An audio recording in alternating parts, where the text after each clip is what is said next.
గారికి వందనాలు. నా సాక్ష్యం ఏంటంటే ఈ సాక్ష్యం లైవ్లో పంచుకోవాలి. అసలు నేను మార్నింగ్ లైవ్లోని నేను ఇప్పుడు పంచుకోవడానికి ఇష్టపడుతున్నాను. ఎందుకంటే మా చింతమ్ముడి విషయంలో నేను అమ్మగారికి ఒక విషయం చెప్పాను. అమ్మగారు మా చింతమ్ముడి విషయంలో కొంచెం ప్రేయర్ చేయండి అమ్మగారు అని చెప్పాను.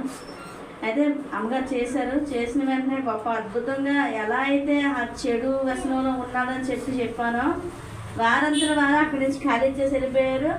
అవతల నుంచి ఫోన్ కూడా రాలేదు. చాలా ఆనందం అనిపించింది నాకు మాత్రం.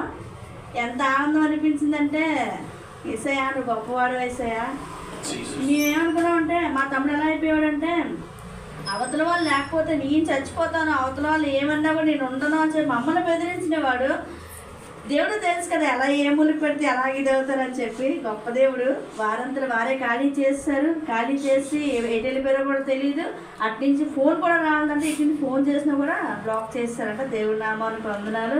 ఈ గొప్ప